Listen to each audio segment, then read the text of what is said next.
Hola amigos, hoy es 31 de enero del año 2020 y hoy oficialmente es cuando se ejecuta el Brexit y Reino Unido deja de formar parte de la Unión Europea como tal.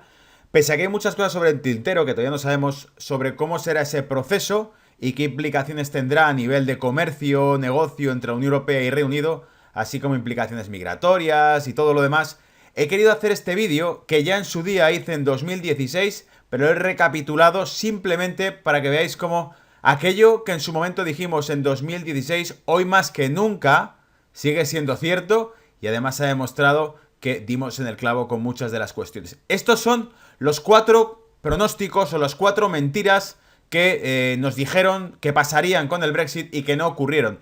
Por eso arrancamos con miedo a evitar el Brexit, miedo para evitar el Brexit, lo que nos contaron que ocurriría si se votaba por un Brexit y que no ocurrió.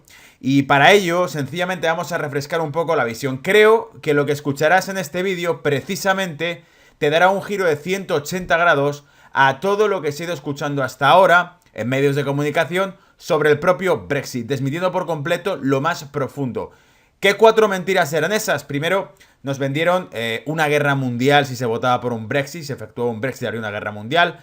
Habría un incremento del terrorismo, habría también una crisis y un caos económico sin precedentes. Y además nos hablaban de que era un motivo racial, era una cuestión xenófoba y racista por la cual el Brexit quería dejar la Unión, Reino Unido quería dejar la Unión Europea.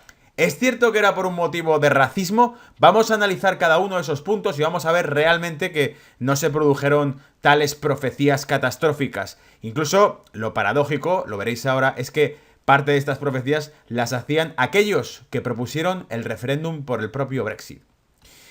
Vamos con ello y por supuesto, si no lo estás y el contenido que te voy a contar hoy aquí te interesa, te invito a que te suscribas porque cada semana ponemos la lupa sobre lo que ocurre en el mundo desde el punto de vista económico y financiero en los mercados. Así que quizá, si esto que ves aquí te resulta algo así como revelador, entonces deberías seguir viendo lo que vamos publicando cada semana porque ahí sí que hay mucho más contenido. ¿Quién pierde si se va?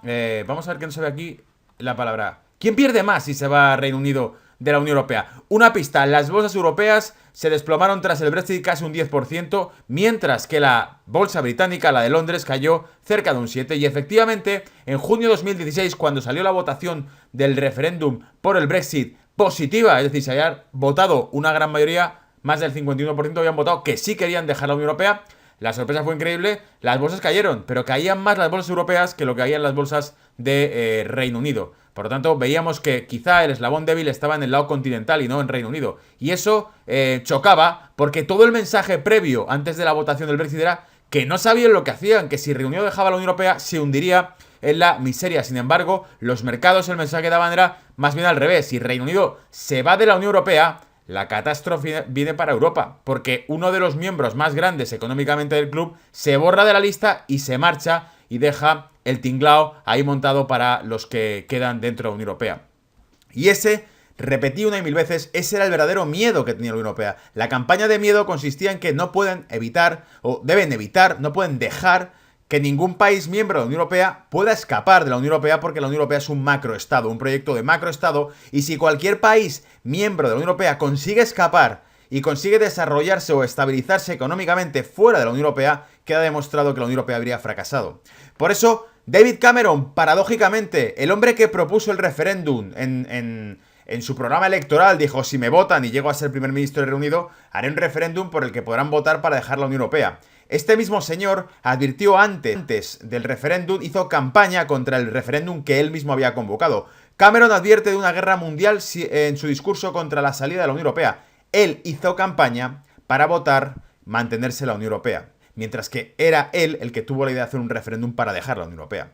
Incluso si queréis investigar más, buscad sencillamente, el New York Times publicó un artículo en el que hablaba de los lazos que tenía el padre de David Cameron con ciertas zonas o paraísos fiscales. ¿Y por qué David Cameron había pedido al presidente de la Unión Europea de 2016, entonces, le había pedido excluir a los fideicomisos británicos, los paraísos fiscales asociados a la corona británica, excluirlos de la nueva ley de control fiscal sobre compañías y empresas dentro de la Unión Europea, que entraría en vigor en 2019. ¿Casualidades? Creo que no. Y seguimos porque además también publicaban aquí el periódico internacional: Cameron alerta de una guerra en Europa si el Reino Unido sale de la Unión Europea. una guerra en Europa si el Reino Unido sale de la Unión Europea. Si esto no es catastrofismo y mensajes apocalípticos para influir en el voto de la gente, entonces, ¿qué es? ¿Vale? Era evidentemente una campaña de terror para advertirle a la gente que no votasen libremente, porque si se les pasaba por la cabeza votar una cosa que no era la que quería el establishment europeo, el macroestado, entonces podrían ocurrir cosas, ¿vale? El terrorismo, otro de los puntos que también tocaron, no solamente la guerra o ese caos, sino el propio terrorismo. La OTAN asegura que evitar el Brexit es clave para luchar contra el terrorismo. ¿Qué tendrá que ver esto con el Brexit? ¿Resulta que dentro de la Unión Europea te protegemos y fuera de ella no? Bueno, el terrorismo ha crecido, pero ha crecido también en Londres como lo ha crecido en París. Los ataques que se produjeron después en el propio París y esta serie de acontecimientos incluso en Alemania, los ataques que hubo de atropellos y demás, han ocurrido también en España. Por lo tanto, el terrorismo subió en toda la zona euro y en Reino Unido. No tenía nada que ver con el factor Brexit de por sí. Expansión. Un informe de Goldman Sachs atiza el pánico ante el Brexit. Y de nuevo, efectivamente, hubo informes y nos argumentaban multitud de cosas diciendo por qué dejar la Unión Europea traería millones de puestos de paro, o perdería millones de puestos de trabajo, Reino Unido dentro de este proceso de Brexit. Tampoco ocurrió así, ¿verdad? ¿Por qué? Porque en realidad todo eso es una pantomima, es una bufonada. Si comprobabas los números entonces te dabas cuenta que el peso demográfico que tenía la Unión Europea dentro del Reino Unido no era tan elevado como para provocar 2 o 3 millones de pérdidas de empleo en Reino Unido. No era cierto y tampoco ocurrió. Llegaron las infamias, es decir, no solamente bastaba con una campaña de miedo sobre caos económico, la cantidad de millones de puestos de trabajo que se perderían, la cantidad o la recesión económica que provocaría, la guerra, el terrorismo, toda esa campaña de terror a la que estamos además por otro lado muy acostumbrados, no era suficiente, sino que además había que atacar, había que insultar. Lo que está detrás del Brexit, racismo, resentimiento y recesión, y atentos al subtítulo, los que votaron a favor de Gran Bretaña se salga de la Unión Europea son adultos mayores con menor nivel de educación, más rurales que urbanos de clase media baja. Es decir, estaban llamando básicamente paletos y analfabetos a aquellos que habían votado lo que no querías. Y si esto es un ejemplo de democracia, pues entonces fíjate tú dónde vamos a llegar. Es decir, cuando digamos que la gente vota lo que no te gusta, entonces es que son paletos, analfabetos e ignorantes. ¿Por qué? Sencillamente porque habían votado dejar un bloque de control político como era la Unión Europea, más en los tiempos que corrían en los que se veía que la Unión Europea atizaba con políticas que en el caso, por ejemplo, de España, también habían deprimido la actividad económica, subiendo los impuestos indirectos a los bienes, a los servicios, cuando el consumo ya se estaba hundiendo en España. Cosa que el propio gobierno de aquel entonces, de Mariano Rajoy, sabía de sobra, porque en su programa habían propuesto políticas de reactivación económica, disminuyendo los impuestos en el consumo, en los servicios e incluso los impuestos directos. Y sin embargo hicieron todo lo contrario, siguiendo las instrucciones de Bruselas, como el propio Mariano Rajoy reconoció en alguna rueda de prensa. Brexit, SOS racismo, es una muy mala noticia para refugiados y migrantes. ¿Qué tendrá que ver? Es decir, que un país miembro de la Unión Europea decida excluirse de las políticas fiscales y monetarias de la Unión Europea, automáticamente le dan la vuelta a todo y lo pintan como que es una cuestión racial. Es una cuestión que es muy mala para inmigrantes, para refugiados, etcétera, etcétera. Bueno, que se lo cuenten a otros países que años después, tiempo después, con la crisis de refugiados, han tenido que aceptar cuotas de inmigrantes de las cuales no estaban de acuerdo con ellas. Incluso la propia Merkel ha pasado el tiempo y ha perdido apoyo social y político precisamente por este tipo de políticas migratorias que aplicó el resto de la Unión Europea. Así que ahora esa factura le pasa al resto, pero no tenía nada que ver con la cuestión migratoria, porque era una cuestión más bien económica. Racismo, y es aquí donde desmentimos uno de los troles y de las paranoias más grandes que nos han metido con el tema Brexit. ¿Es el Brexit una cuestión de racismo? ¿Realmente lo es? Analicemos de qué país estamos hablando y sobre todo analicemos de lugares como Londres, por ejemplo. 1948. Reino Unido garantiza el derecho a vivir y trabajar en Reino Unido a todo inmigrante de las colonias británicas. Es por eso que en los años siguientes, del 55 al 62, Reino Unido recibió casi 500.000 de nuevos residentes en su territorio. Hablamos de la década de los 50 a los 60. En aquella época realmente era extraño ver en países, en muchos de vuestros países, era extraño ver a un extranjero. En cambio aquí, en Reino Unido, ya había generaciones de jamaicanos, pakistaníes, indios, gente de Oriente Medio, que vino a Reino Unido entonces, de las antiguas colonias británicas, y que tenían su derecho a residir en Reino Unido y trabajar en Reino Unido como cualquier ciudadano británico. Eso hizo que creciesen generaciones enteras de personas de background cultural, de origen cultural muy distinto, creciesen juntas. ¿Realmente crees que un país como ese, que ha tenido décadas de desarrollo multicultural, ahora decide irse a la Unión Europea simplemente porque no le gustan los italianos, o los franceses, o los españoles? Es auténticamente una falsedad. Es muy hipócrita tildar que todo este proceso de Brexit ocurre sencillamente porque no le gustan los europeos. Si al votante que votó por dejar la Unión Europea era porque no le gustaban los europeos, sí le gustan los somalíes, sí le gustan los pakistaníes, sí le gustan los indios, sí le gustan, en fin, los jamaicanos, pero a los europeos no. Y esa era la razón por la que votaban el Brexit, ¿no? Me parece bastante hipócrita. Incluso cuando vemos que generaciones y generaciones que han ido creciendo desde los años 50, 60 hasta ahora, están completamente integradas en las instituciones de Reino Unido. Aquí vemos el ejemplo de soporte policial en las calles por parte de un señor que lleva un gorro hindú. Vemos también cómo es algo bastante frecuente y de hecho es una característica de la ciudad de Londres la multiculturalidad que experimenta. Y si cualquiera de vosotros ha visitado Londres, sabe de sobra que ahí lo que se aprecia es que puedes cenar en un restaurante libanés, comer en un restaurante tailandés y la gente que está en ese restaurante es auténtica gente libanesa, tailandesa o de origen en concreto de esas cocinas, de esos países. Así que sí existe una cultura arraigada de diferentes países multiculturales en el Reino Unido que otros países de Europa no poseen. Y por lo tanto, llamar a esto una cuestión racial me parecía que era auténticamente mentira. Inmigrantes en Reino Unido. Fijaos que este gráfico que presentaba la ONS Gov UK mostraba qué porcentaje migratorio tiene Reino Unido. Y resulta que más del 70% de los inmigrantes que tiene Reino Unido no vienen de Europa. Por lo tanto, votar el Brexit no sería por una cuestión migratoria, porque entonces, si es una cuestión xenófoba y racista, el Brexit no habría sido hacia la Unión Europea, habría sido hacia muchos otros países. De hecho, habrían votado por denegar el permiso de residencia a gente de otros países, pero no precisamente de Europa. Entonces, tenemos aquí que realmente el porcentaje de ciudadanos europeos, otras etnias o grupos, blancos mixtos, lo pone aquí, es un porcentaje reducido, de hecho en torno al 3,3%, ¿vale? Y más del 70% no procede de Europa.